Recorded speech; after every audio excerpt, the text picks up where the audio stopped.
Gather ye gather around the fireplace, because it's time that Grandpa CSG tells a story. I don't do this a lot, but I found this an interesting thing to tell. It's not scripted as well, because I don't like to script stuff, for the reason that, in my opinion, well, I like things that are stories that come from the mind and altered, because if you start to make a script, it starts to become kind of like altered. So I don't do this scripted. I just want to tell a story. Recently, you noticed that I've been uploading some backrooms videos on my YouTube channel. Backrooms itself is kind of new. I think the subreddit started in like 2018, 2019. But the concept is not so new. Because, I only recently started being really interested in backrooms. And my question was to myself, where does this interest come from? Why am I so fascinated by the backrooms? The backrooms itself was initiated, 2019, made in 2019 by a Reddit post. But I just felt somewhere deep inside me that this kind of concept is way older. And I've been thinking, okay, you know what? Are there instances of things that are like liminal spaces that I was fascinated by before 2019? And honestly, in itself, so you get sometimes like memory. If you think you get memories forgotten for a decade or more, suddenly resurfacing. Hey, you know, I haven't remembered this for over 10 years. Why does it suddenly surface? It's really interesting. The mind itself is also a liminal space. We're gonna get philosophical here, but if you think about it, the mind itself is a liminal space. It's a huge complex of thought, memories, ideas, abstract things that are just forgotten and remembered in an instant. In this maze that is your brain. So yeah, I found it also very fascinating. The brain itself is also kind of like a back room, especially the subconscious mind as well. That is a back room by itself. So maybe the back rooms are a reflection of the subconscious. Maybe people that find it so fascinating is because it is something deep rooted in the subconscious. You could even argue maybe people that have been in the back rooms were maybe unconscious for a while in a coma, and then they get into their subconscious mind in the back rooms. But anyway, I digress. Story time it is. Your old grandpa is digressing. Anyway, so I was thinking backrooms, yeah? The concept of liminal space, where does it come from? Well, where does my fascination come from? That is the better question. Where does my fascination come from? And I remember, or at least several things about my early childhood that were kind of good examples of my fascination with liminal spaces. Like, for example, I always was fascinated by the we had a hospital in my hometown, a big hospital. It was like a region hospital. So people from other towns, not really cities, they're not so that big, but people from other towns had to go to the hospital there. So it was, at least for my young self, it was quite small. We're talking about I was like, 5, 6. Well, honestly, kind of my whole childhood. And in the hospital, you had these like long hallways of corridors, and the corridor would branch in to another long corridor. There was a wing, and more often than not, those corridors were kind of empty. So, and I was fascinated by. I always wanted to know, okay, you know what, this corridor now. I've never been there. I want to explore that. When I was small. I was curious. What is going on there? Where does it lead me to? Where does it end? So even when I was small, I was always interested in such kind of like things of, long corridors, like just straight, a very symmetrical, and with not many, there were always some people, but not many people around. I always wanted to find the spot with the least people. That was always a recurrent thing that I was so interested in. Where in this place where there will always be people is a spot where you could hide from the world, like in a liminal space, it looks like something from within the world, but there's nobody there. Nobody will find you there. You won't see nobody there, and you'll be alone.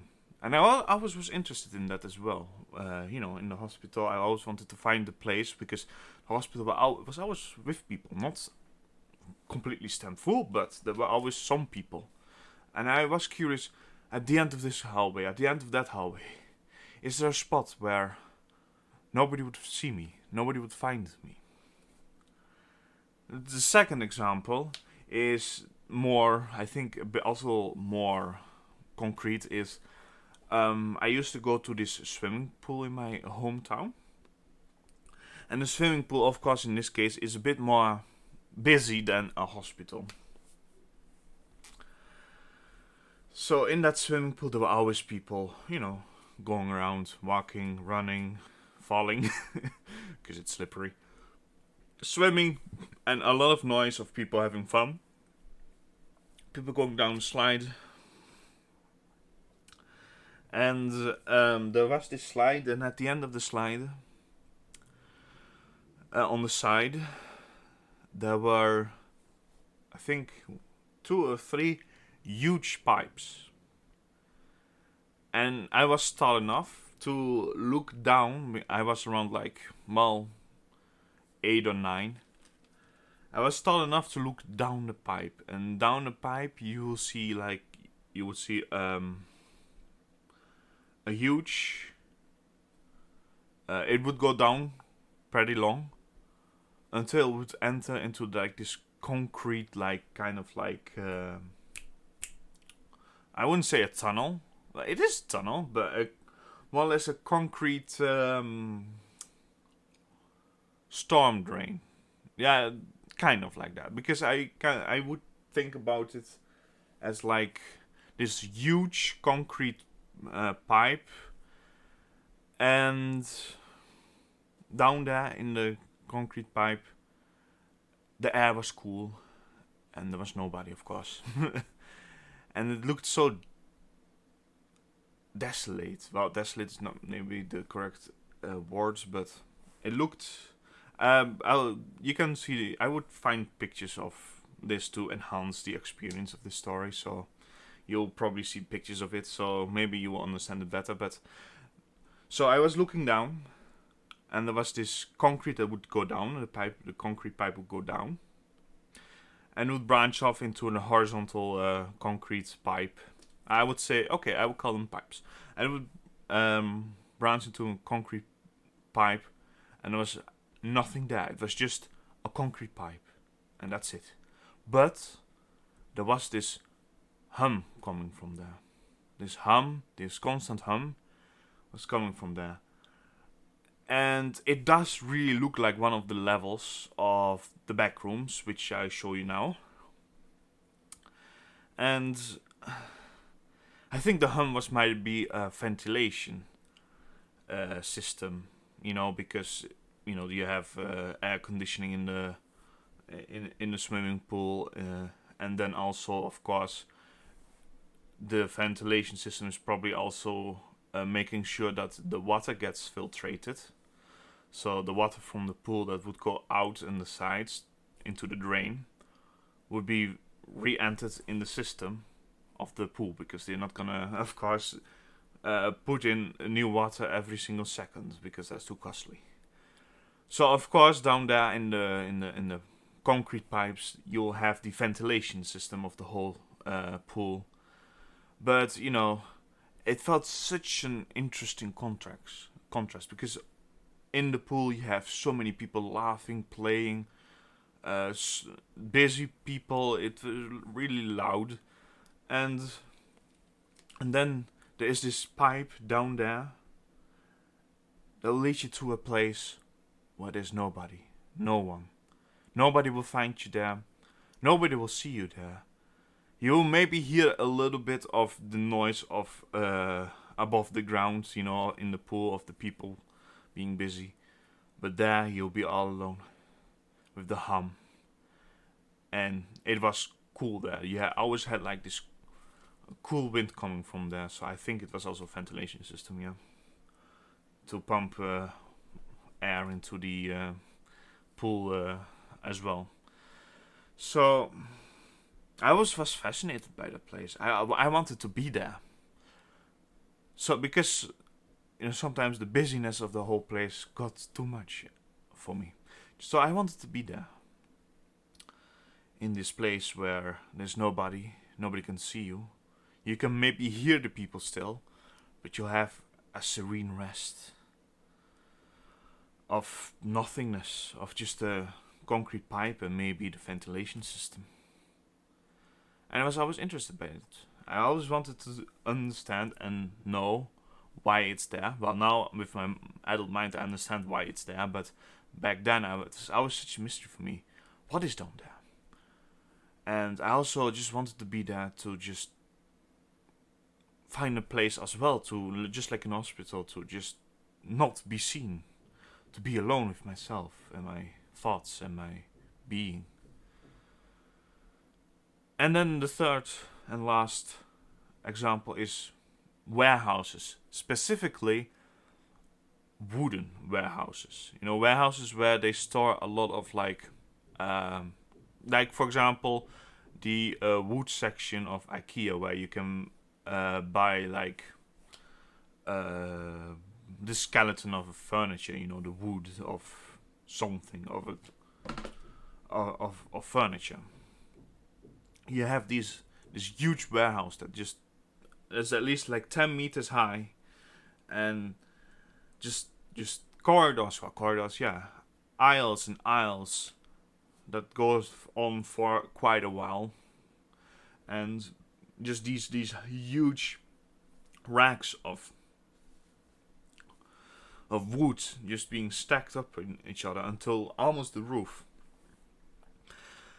Also something quite liminal space.